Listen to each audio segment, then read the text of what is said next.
Diane Augat left her sister's home at some point on April 10th, 1998. Her family never heard from her again, though strange clues led them to worry for her safety.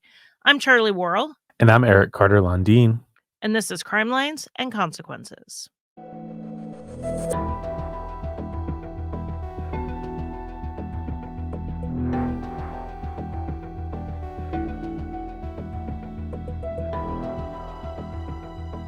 Hello and welcome to Crime Lines and Consequences. Before we jump into this case, I want to ask my co-host Eric. How are you, Eric?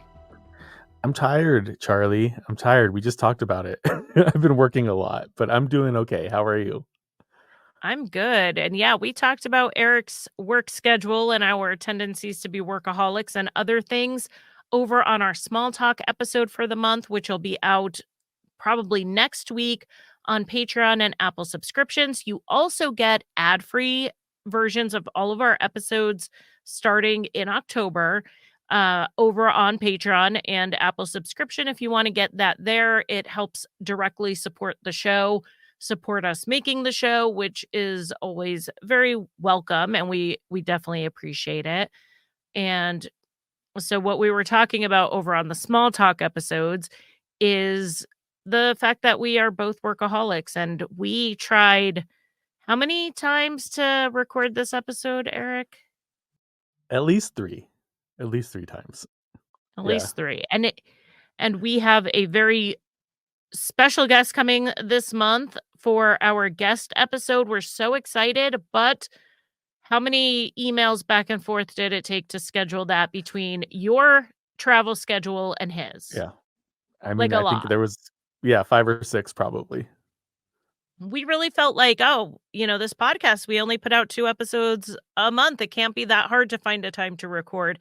Turns out it is. Yeah, it is. It's tough, but we're making it. We're here. We're recording, and I think we've had enough small talk. If you want to hear small talk, go on to patreon.com/ what is it? Crime Lines and Consequences? Yes. Okay. Yes. See, Or we're on well Apple prepared. subscriptions. Yeah, we're ready. We know what we're doing. We have our stuff together. We have our Patreon together. But yes, go to patreon.com/ crime lines and consequences to support the show. It would mean a lot to us. And you get some benefits from it. You get to listen to us blab for at least half an hour once a month, which is nice.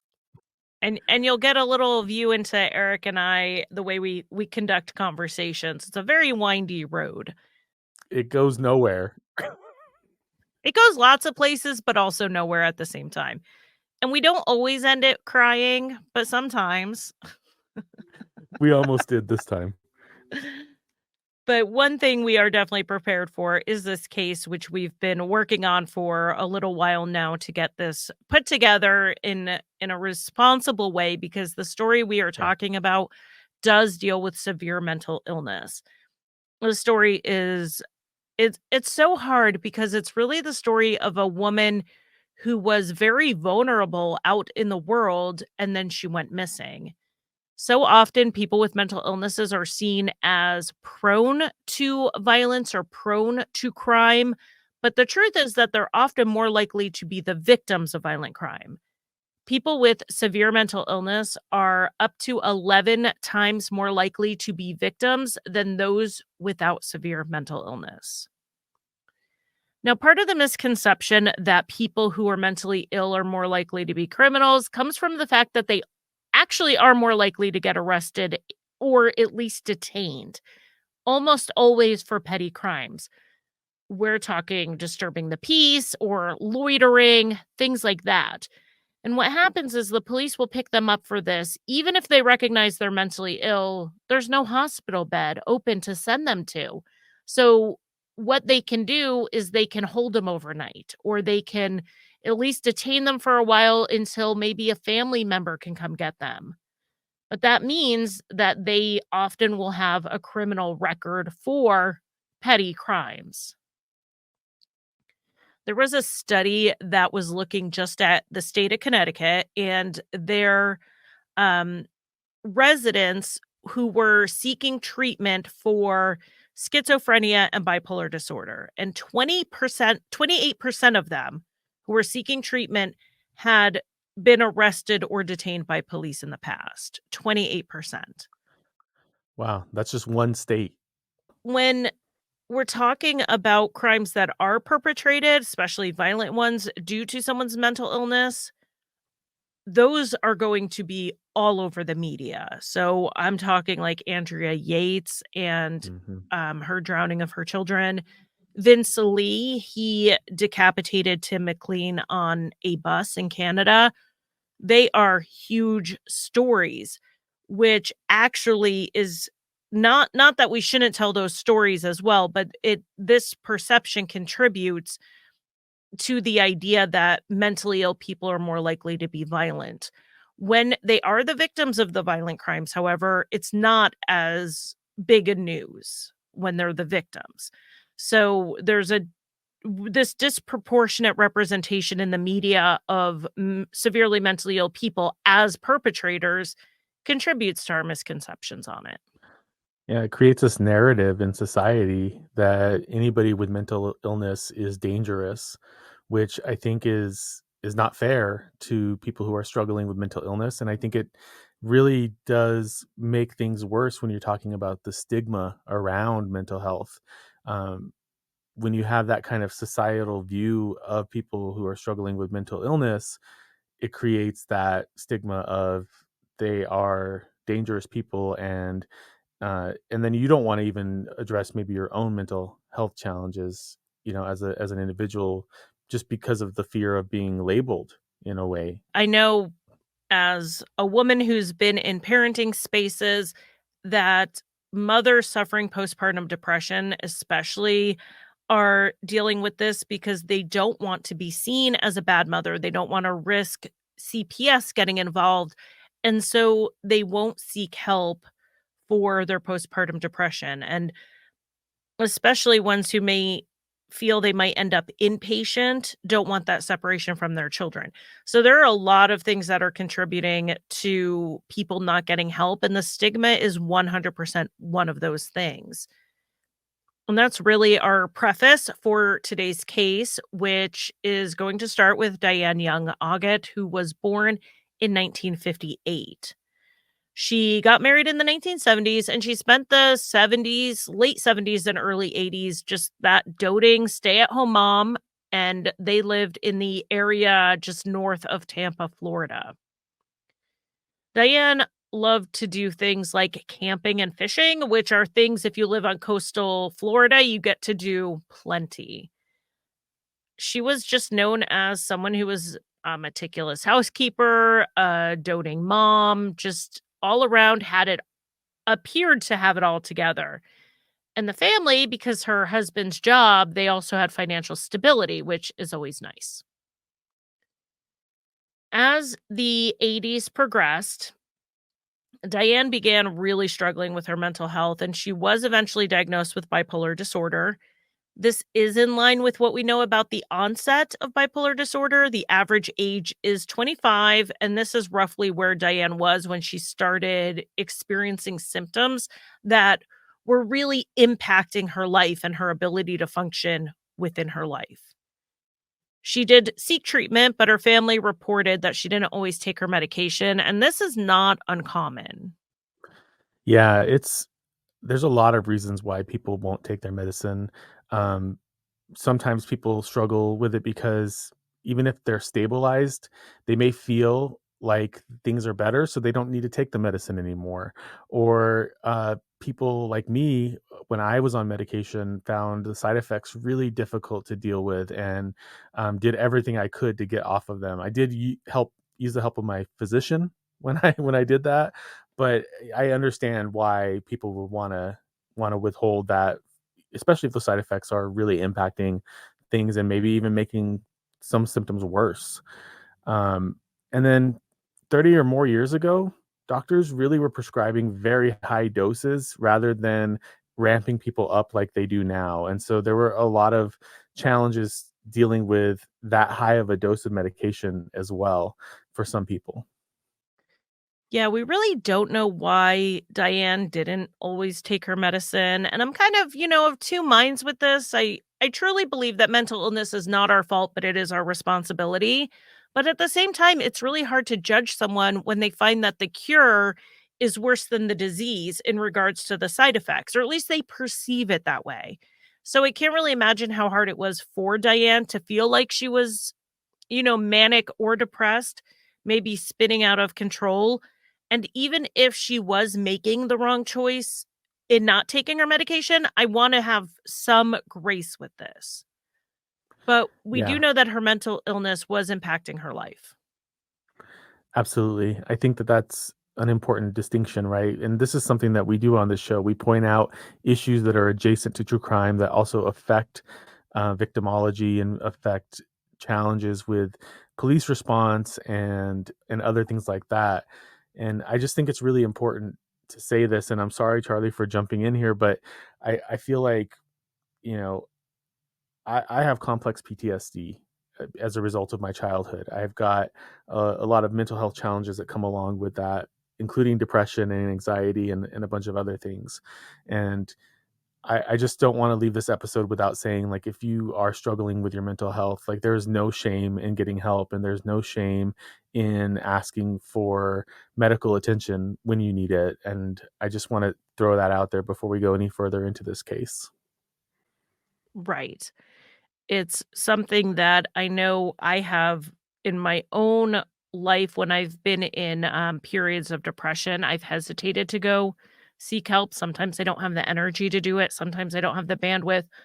A lot of times I don't feel like starting over with a new therapist and having to explain everything again. But at the end of the day, not doing those things, it doesn't just hurt me, but it hurts people around me when I'm not as doing what I know I need to be doing.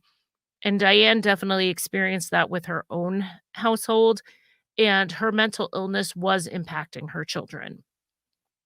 In 1988, Diane was charged with child abuse because there was a suspicion that Diane had factitious disorder imposed on another, which is also known more commonly as Munchausen's syndrome by proxy. So, Eric, have you ever heard of Munchausen's by proxy or by itself? I have, honest, and I think everybody can kind of think of the one big case where that is like a huge headline, right? It Mhm. is something that I know our friends at LA Not So Confidential have a lot to say about, but I'm gonna let you continue on with your description of it. So factitious disorder by proxy or not, it's generally done to seek attention and not necessarily money. Though we do see overlaps with it like in the Gypsy Rose Blanchard case. It is basically making up medical conditions, but more than that, sometimes you are imposing a medical issue by giving the person medication or doing something to make them sick. But in Diane's case specifically, what the authorities were alleging was that she was seeking unnecessary medical treatment for one of her children.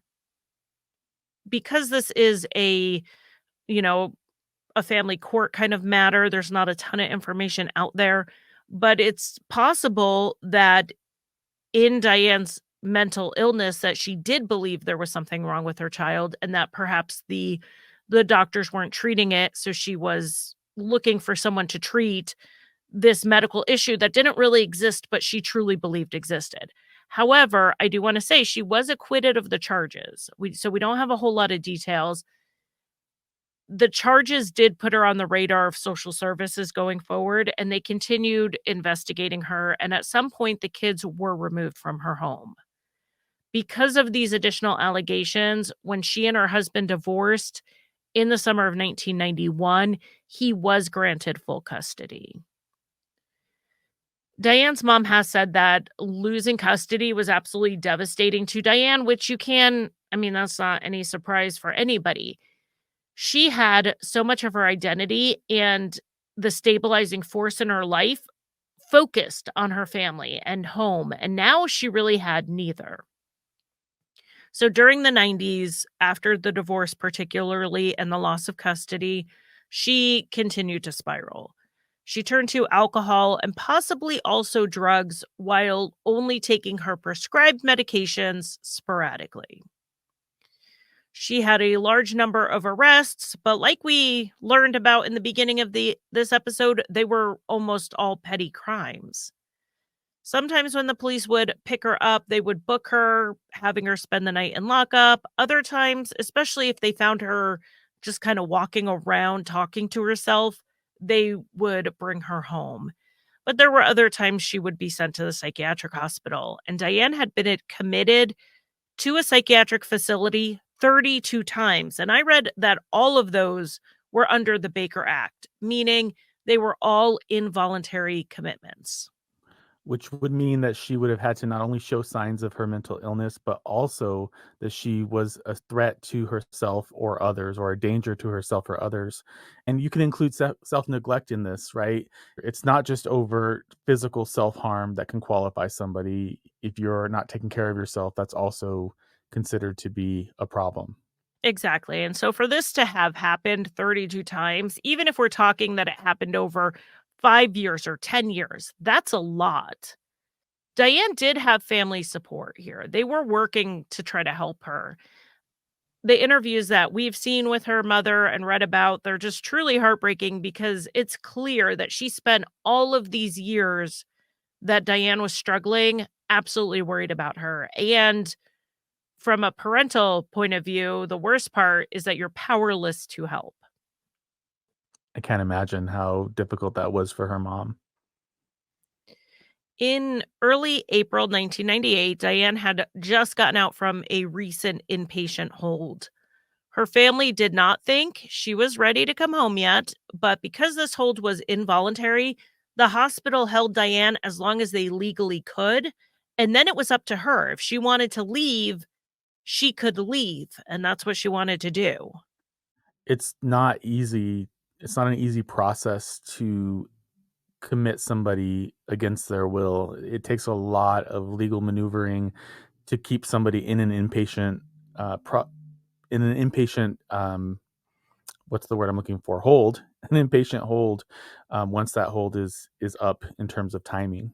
It really does take a lot. And they likely didn't have the evidence they needed to force the hold. Mhm. When Diane got out of the hospital, she did go stay with her sister Deborah in Hudson, Florida. She had her own home about 30 minutes away in Odessa, but she moved in with her sister temporarily because the family wanted her to have more supervision. They did not think she was ready to fully be on her own. They do believe that Diane probably stopped taking her medication almost as soon as she was released from the hospital. On April 10th, 1998, Deborah had to go to a doctor's appointment, so she left the house around 11 in the morning, and Diane was at her house at that point. And as far as Deborah knew, Diane had no plans to leave. But when Deborah came home from her appointment later in the day, Diane wasn't there. Diane was a 40-year-old woman, and she wasn't on house arrest or anything at her sister's, so she was free to come and go, and Deborah just waited for her to come home. Diane did not have a car, so she generally just walked wherever she wanted to go, or she'd get a ride from a friend. Occasionally, she would hitchhike, which is obviously a concern, but it seemed more likely that Diane was just staying out with her friends that night and that weekend, which she did sometimes. And she would often stay away if she was out drinking, which it turned out she very likely did that Friday night. It makes sense that she would stay away if she knew that her family didn't like her drinking. And I mean, it seems to me like that would be probably more self-medicating for her just because she was, trying to deal with all of those symptoms. But I would probably do the same thing if I was in that situation. I would just kind of hide and be ashamed and feel bad about myself. Yeah, and that's most likely what was happening here. There was a bartender at the Hayloft bar, which was about 2 miles from her sister's house, so definitely walking distance. He later said that Diane was in there on Friday night, but he had to cut her off because she was, quote, "walking in circles," which was something she would do when she was manic. This was documented behavior. Because Diane would go and quote unquote disappear for a few days and then come home again. She was a 40-year-old woman, did what she wanted.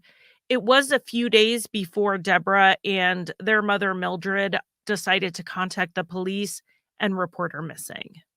During the course of the investigation, a few sightings were reported that gave the family some hope. It was about 4 p.m. on Saturday, so about the time the family was starting to get concerned. Diane hadn't been seen in over 24 hours. Someone reported seeing Diane walking in a location that was about 4 miles from the Hayloft bar, which we knew she had been at on Friday. The person who saw her was driving by, but it's not been made clear if this was someone Diane knew or just someone who remembered seeing someone matching her description. I mean, if they did know Diane, I would put more stock in this rather than if it was just some random person driving by. Either way, we do know that this was a memory, not an immediate police report, because no one was looking for Diane just yet. So even if they did know her, like, are they sure it was Saturday? Was it possible that they saw her Friday night, which was after the bartender had cut her off and she left? It's really hard to say. It is worth noting, though, that the location of the sighting was near Highway 19 and New York Avenue in Hudson, Florida, which is important to remember. We're going to get back to this location later on. Okay. So there was another witness who placed Diane at the Coral Sands Motel, which was about a block south of where she was seen walking. But we don't know a ton about the sighting. All I really found was one article in the Tampa Bay Times where Diane's sister told the reporter that the police told her that Coral Sands was one of the last places Diane was seen. Now, a lot of the information in this case is like that, where the family saying the police said, a witness said. So we are getting it a little bit down the line. It does make sense, though, if she was in the area with limited funds and looking for a place to spend the night, that she would go to Coral Sands. It would be the place to go. More generous people than me have reported this hotel as cheap and no frills. I'm going to go with rundown and skeevy. That's how I would describe it. But I'm not a journalist, obviously. Or a realtor. Or a realtor. I'm not going to be able to sell this property to anybody. Right. The next possible sighting of Diane happened a few days later when a server saw someone she thought might be Diane eating lunch. If that's true, Diane had been alive and moving of her own free will all weekend. The first real alarming clue came after Diane had been missing for a few days. Her mother, Mildred, was out, and when she came home, she saw that she had a message on her answering machine. Nothing could have prepared her for what she heard. She's sure that it was Diane's voice, and she said, "Help, help, let me out." Then there was a scuffle, followed by Diane saying, "Hey, give me that," before the line went dead. So it's almost like somebody took the phone away from her. That's definitely what it sounds like to me. And Mm-hmm. Mildred immediately checked the caller ID and found that this call had come from a place called the Starlight or Starlight in Odessa, Florida. Mildred called the number back, but no one answered, and there was no answering machine. This was obviously passed on to the police, but anything they found out about this call has not been released to the public. I thought maybe it could have been a hoax, but it wasn't like Diane's disappearance had made the news at this point. She had gone missing days before, and because she was someone who would wander away and come back, it's not like her family. I don't even know if this came before or after they reported her missing. Now, if it was front page news, I'd be inclined to say this was a hoax. People do that, unfortunately. Now, online sleuths have looked up businesses in the area with Starlight in their name, but none that I saw were actually located in Odessa. But it's also possible that if your phone number is close enough to a certain city that you're using their prefix, that's how it'll show up on caller ID. So it's possible. Yeah, but there's still the question that if Diane was really in distress, why would she call her mom and not the authorities? Why would she not call 911? And like just sitting and thinking about this for a minute, it could have been that she didn't think that she was in mortal danger, but rather just thought maybe she needed help getting out of a bad situation. Or she could have hesitated to call 911 because of her past experience with law enforcement and being picked up and involuntarily held in a hospital. I really don't think it's easy for those of us who have not had a bad experience with the police to understand hesitancy to call them.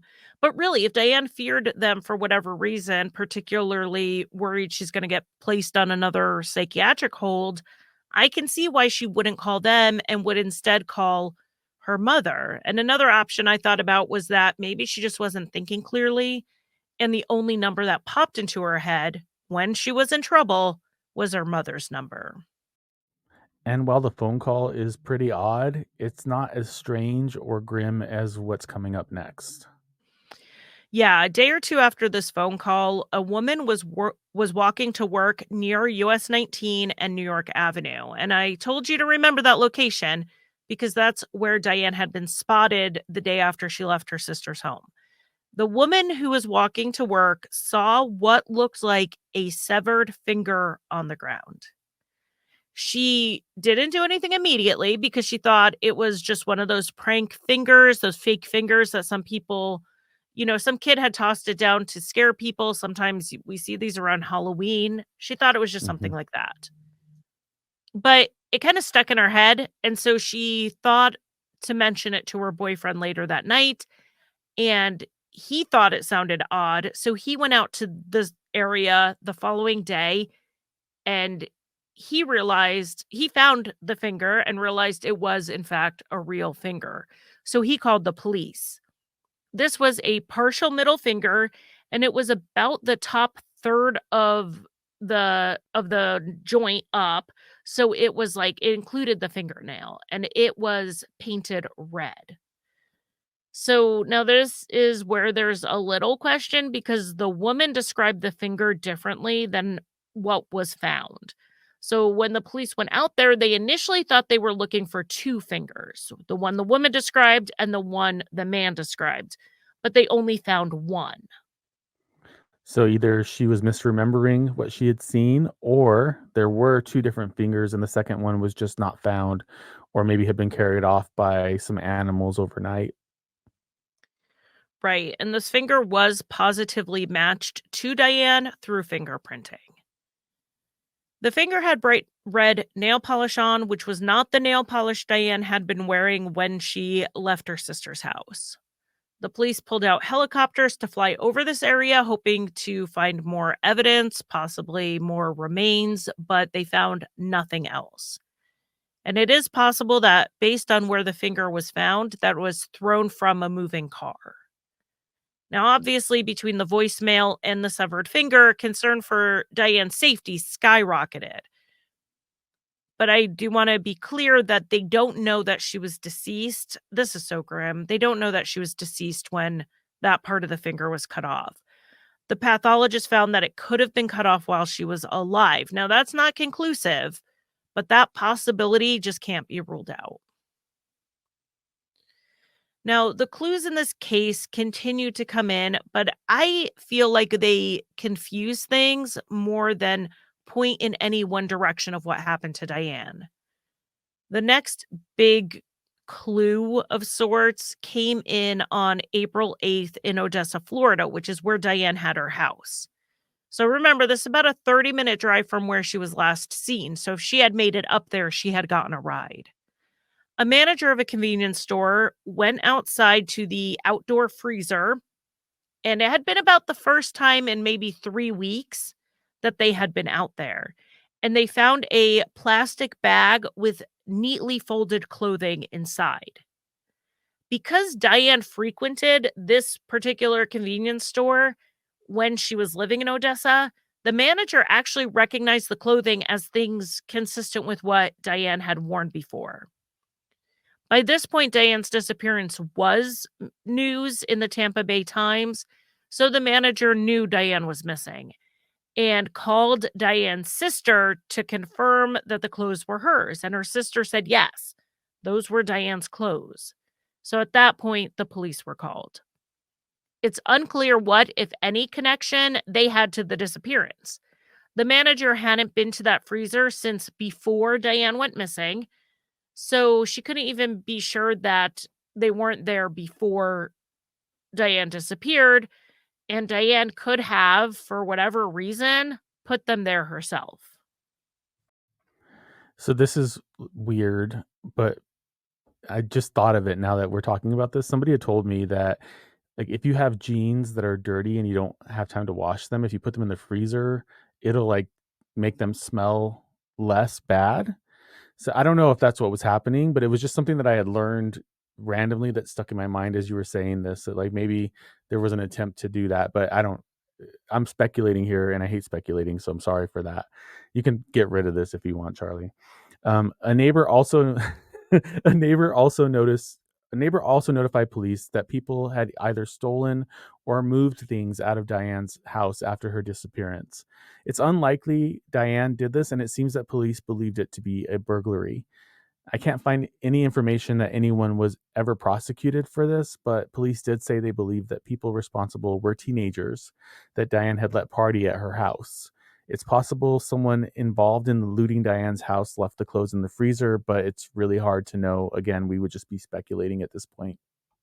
Yeah, I mean, it really is hard to speculate even because none of it makes sense. It doesn't make sense for Diane, for teenagers stealing from her house, for an abductor or a murderer to leave clothing neatly folded in that freezer. It's just a very odd piece of evidence.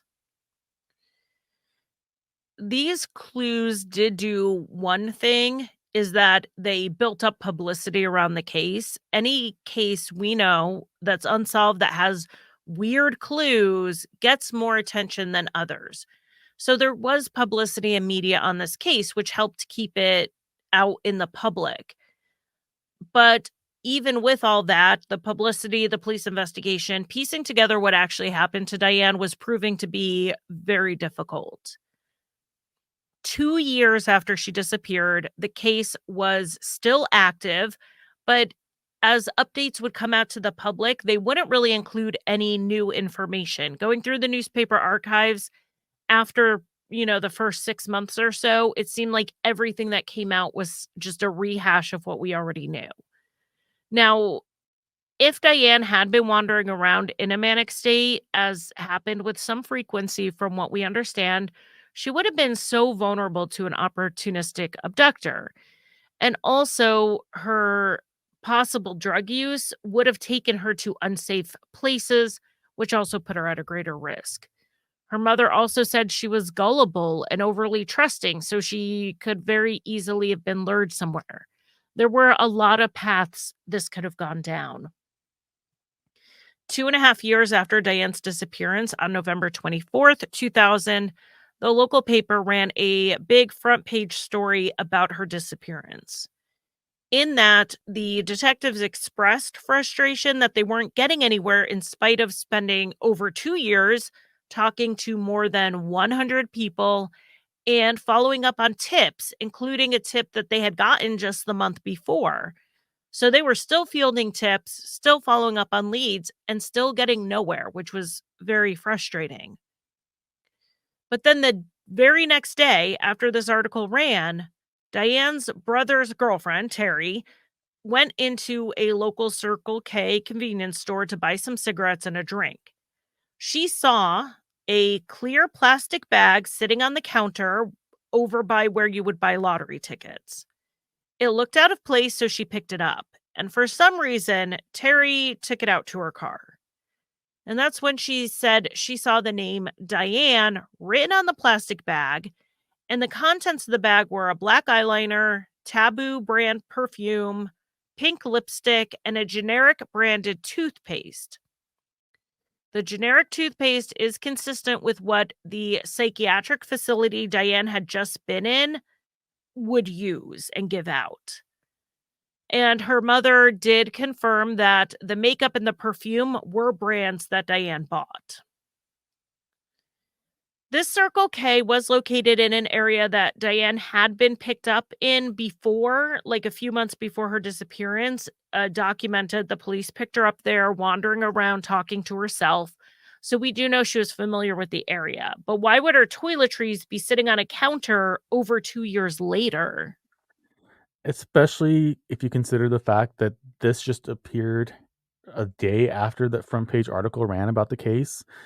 It was found by not just like a random person at Circle K or an employee of the store, but her brother's long-term girlfriend. What are the odds? And it seems strange that the girlfriend didn't find it and then just hand it to an employee in the store and say, "Oh, hey, someone forgot this." She took it to her car, which is when she said she saw the name Diane. And that makes me wonder if she actually did find it in the Circle K or if maybe she had found it somewhere else and brought it there. I don't want to accuse her of anything because she did turn this over to the police and I'm not accusing her of being involved in anything, but I'm thinking something here doesn't smell right. And too often we think people are lying because they're covering up involvement in a murder or an abduction or something. I don't think that at all. I think maybe she found it somewhere else that she doesn't want to say. I do have to assume that the Circle K, like most stores, has some type of security camera pointed at the counter. Maybe this was confirmed by police. It just seems odd that this wasn't even the type of bag you would pick up and steal if you were prone to stealing. It was like a plastic bag with used makeup in it and toothpaste. Even Taboo perfume is like $10, right? So why would someone take the bag? The bag just doesn't make a lot of sense. It doesn't. And if there was CCTV footage, it would hopefully show who left the bag, right? And if that is really where it was found, then it would be really easy just to see, if you have those cameras, who it was. Like a lot of clues in this case, they're reported on, but then the police never really follow up with the public for much of any of it. And I know it's an open investigation, and the police didn't ice out the media entirely, but they were pretty tight lipped on details. Like I said before, a lot of the reporting is Diane's family telling the reporters what the police told them that someone else told them. So that's been that makes it hard to have very many like solid leads that we could say, "Hey listeners, this is unsolved. Here are some points you can look at." But these are locations. And I do think that the amount of I think the amount of information given to the public has actually been more confusing than clarifying. I know that so the finger was left in a place where it would easily be found. The clothes were left somewhere that you would assume would be found, and Diane frequented that area. So to me, on one end, that almost sounds like someone is taunting either the family or the police. The bag of toiletries, like you said, it was the day after that front page article came out. That seems odd. Now, it does seem odd that the brother's girlfriend found it, but what if this was someone seeing that article and again taunting the family? The various pieces being left in areas that Diane was familiar with also leaves open the possibility that it was Diane. She was alive and well somewhere and was just leaving these things. I don't want to say alive and well. Let me change that. And all of these clues being found in areas Diane was familiar with also leaves open the possibility that Diane was alive and that for whatever reason, she was the one leaving these breadcrumbs around. Now, her mental illness was severe enough that we wouldn't ever understand the logic behind that, but it seemed like a possibility. But was it severe enough for her to cut off her own finger? And was there ever any history of her harming herself in that way or in any way? Yeah, we don't know. We do know she was subject to the Baker Act over 30 times, so she showed some type of likely self-harm behavior. But I mean, cutting off your own finger, you're right. That is beyond.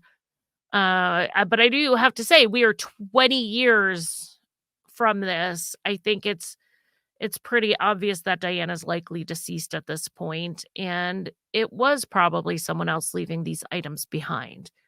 At the time, I think it was probably more of a question mark, but at this point, I don't see how Diane, with her severe mental illness, would have been able to stay off the radar, not getting arrested, not doing anything to show up, especially if she'd been Baker Act that many times to let people know that would lead us to where she was.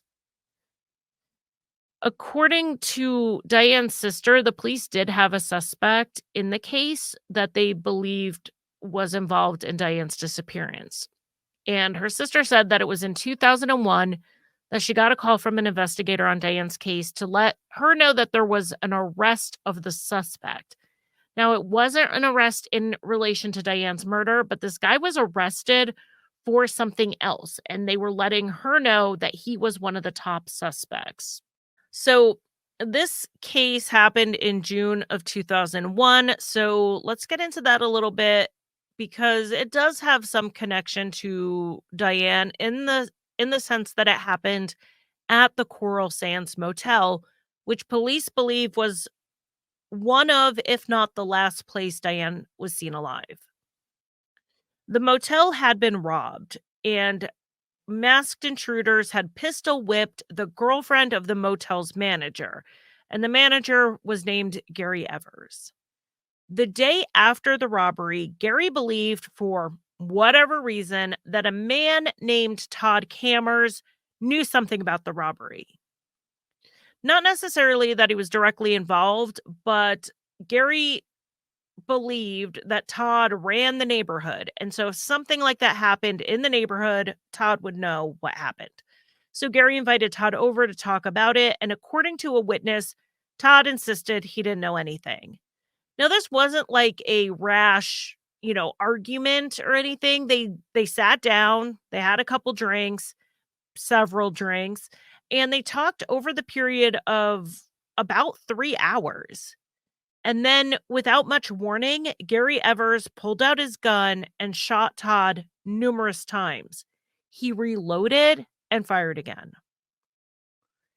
At trial, Gary would say that he thought Todd was reaching for a gun when he fired, but the witness testimony painted a very different picture, and he was found guilty of Todd's murder.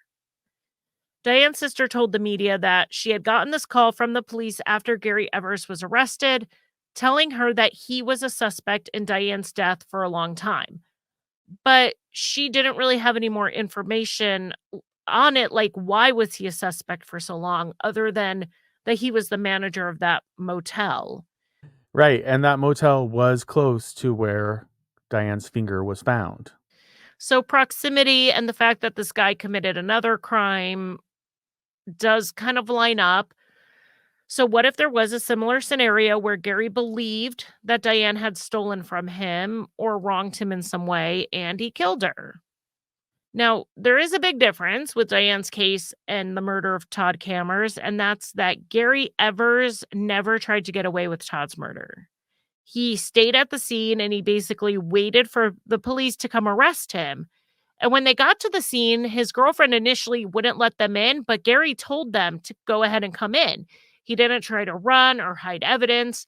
He definitely didn't cut off anyone's finger and throw it out a window. So if someone did kill Diane, they had definitely tried to conceal it, but Gary didn't in this case. Gary Evers went to prison in 2004, and there's not much more on Diane's case in the media until 2016 when cold case detectives came on it. They were looking at more than 50 unsolved cases. Diane's was just one of the 50. At that point, Gary Evers had already died. He died in prison. So, unless they track down witnesses from the motel, which did have a transient population, it'll be hard to really rule him in or out definitively at this point. So, somebody claiming to be one of Diane's daughters did post on Web Sleuths in 2015. She was expressing frustration that she wasn't getting any information from investigators, and she felt like they were dismissing her and that they were no longer pursuing the case.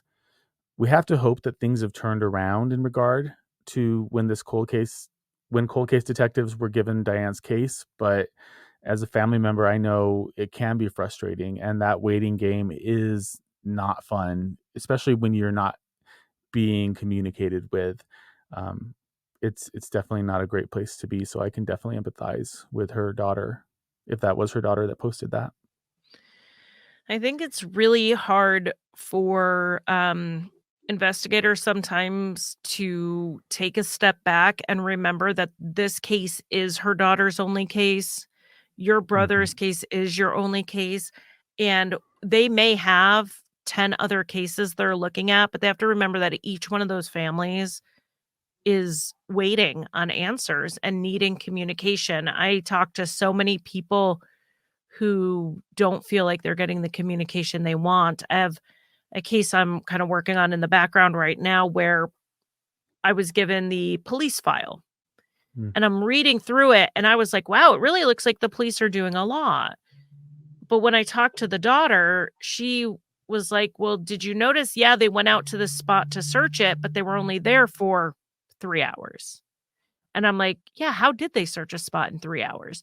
So sometimes we don't know until we hear from the families about what's really going on with an investigation. It can, from the outside, look like, oh, wow, they're really aggressively pursuing this.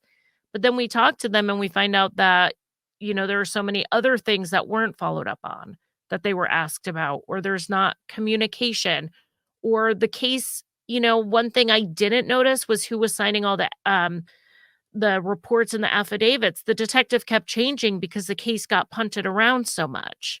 And some of those detectives were talking to the family and some were not. Some were prioritizing the case and some were not.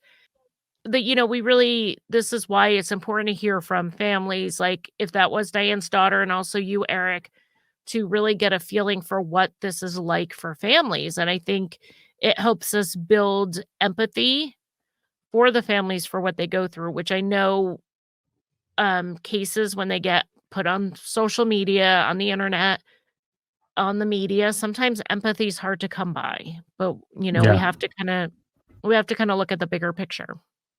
Yeah, it's hard. It's hard because if you've never experienced it, if you've never been on that side of things, it's really hard to know what it's like and what it feels like and how lonely it can be, especially when you're just waiting for answers, and even if people are working on the case, if they're not communicating to you that that's happening, it feels like they're not. And it's one of those perception is reality things, right? Even though it's not really what's happening for that person, that's their experience, that's what they're feeling. It may not be the reality of what's actually going on, but when you're not being communicated with, you start to make up stories in your head about what's going on. Yeah, and I mean, how would you know it's being worked on unless they tell you? So it's really one of those things, my husband is always trying to tell our kids is that you can't communicate too much. Like whatever you feel you're communicating, over communicate. And then you're probably hitting the mark. And I think that's very true in this case. If Diane was alive today, she'd be 65 years old. At the time of her disappearance, she was 5'4" and 130 pounds. She had dark blonde hair and blue eyes. Now, if you know anything, the calls should be going to the Pasco County Sheriff's Office. That number is 800-854-2862. I'll leave this number in the show notes, but if you have thoughts on the case that are not leads, not clues, not information, we're always open to discussing cases and you can find us on social media. Absolutely. And if you want to be part of the conversation, just reach out to us at Crime Lines and Consequences, either on Facebook or Instagram. I would say Twitter, but we're both not doing a great job of being on top of that one. So Instagram and Facebook are probably the safer bets for us. And Absolutely. as always, we'll talk to you next time.